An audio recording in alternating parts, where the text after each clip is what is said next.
नमस्कार, आप सभी का बहुत बहुत आपका स्वागत है, अभिनंदन है। परीक्षा नजदीक आ रही है और आपके कान पर अभी भी जू तक नहीं रेंग रही है।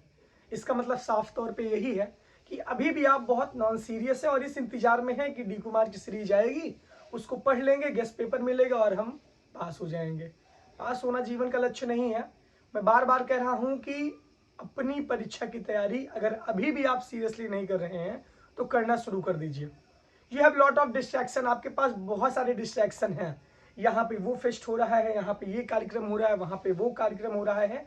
इसके बाद भी आपको पढ़ना है और पढ़ते रहना है। सबसे बड़ी बात यह है कि परीक्षा पे अब मुश्किल से आपका समय कितना बचा हुआ है, 1 महीने से कम का भी समय बचा हुआ है। ये वीडियो 15 या 16 तारीख में रिलीज होगा और आज आपकी परीक्षा 14 मार्च से शुरू है। बहुत सारे विद्यार्थियों की परीक्षा अप्रैल में है, बहुत सारे विद्यार्थियों की परीक्षा कई मिड अप्रैल में है, लेकिन परीक्षा की तैयारी अभी आपकी शून्य है। अभी भी आप क्लासेस के चक्कर लगा रहे हैं, अभी भी आप बस्ता टांगे आ रहे हैं, बस्ता टांगे घर पे जा रहे हैं। अभी तक बहुत सारे बच्चों को अनसॉल्व के विषय में पता ही नहीं कि अनसॉल्व क्या होता है। अभी भी बहुत सारे बच्चे आंसर राइटिंग कर ही नहीं रहे हैं, उनको सिलेबस की ही जानकारी नहीं है। वो हमसे पूछते भैया सिलेबस भेज दीजिए। ये अजीबोगरीब दास्तां है आपकी, जो यूपीएससी की तैयारी करने आए थे और डी कुमार की सीरीज पे डिपेंड होकर के अब परीक्षा के लिए लाला पड़ा हुआ है कि कैसे हम पास हों।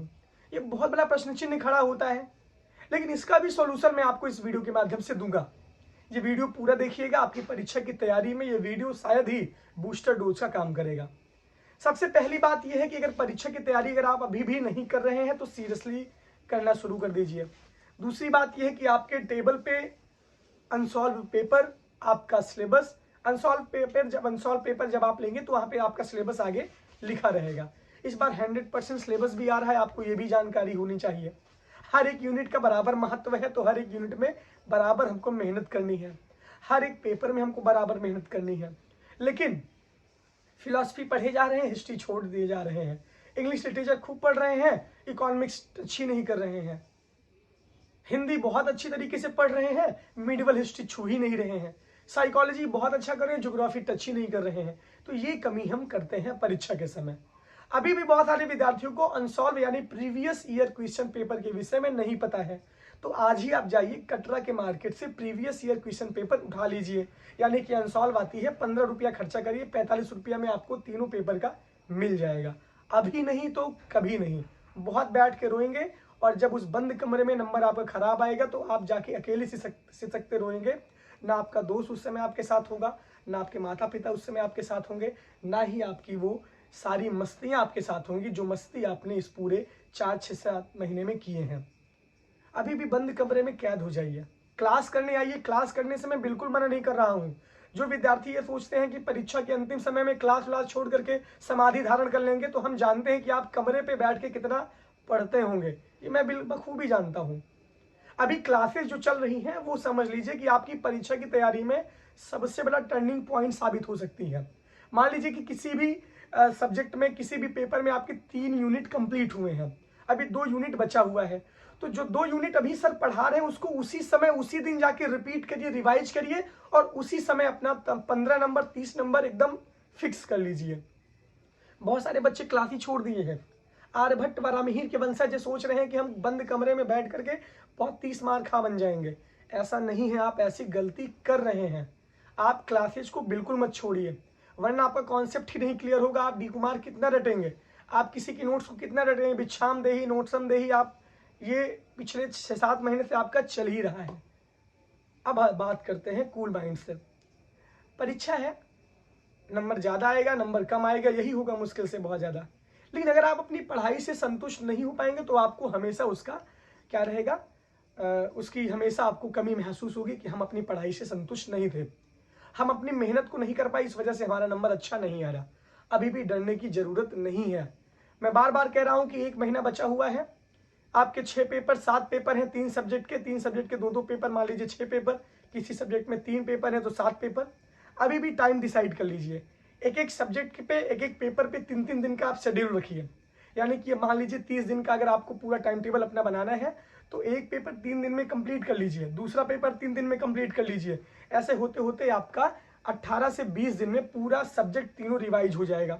फिर आपके पास सेकेंड राउंड रहेगा रिवीजन के लिए, उस समय आप क्विक रिवीजन करिए, एक एक दिन का रिवीजन करिए आप, यानी कि 6 दिन में आपका क्विक रिवीजन भी हो जाएगा। बहुत पढ़ना नहीं रहता भैया, पेपर का सवाल सबको पता रहता है।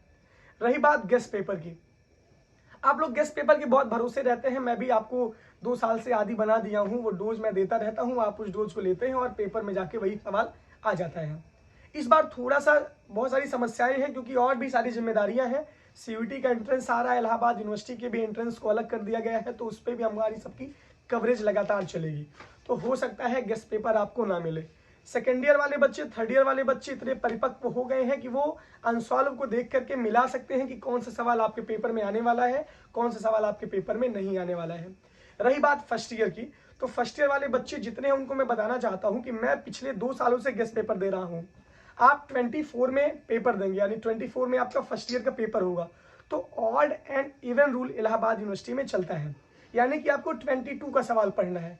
यानी कि आपको पिछले साल नहीं, उसके पहले जो मैंने गेस्ट पेपर दिया था, 1 साल पहले जो दिया था मैंने, उसको आपको अभी से उस वीडियो को जाके चला के देख लेना है। वो वीडियो की मैं एक प्लेलिस्ट बना दूंगा, आप उस वीडियो को जरूर देख लीजिएगा, उससे आपके मैक्सिमम सवाल पेपर में आ जाएंगे।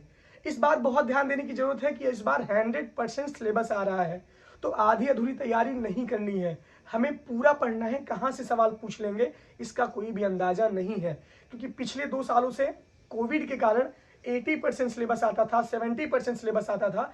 इस वजह से बहुत सारी यूनिट, बहुत सारे सवाल आपके पेपर से कट गए थे।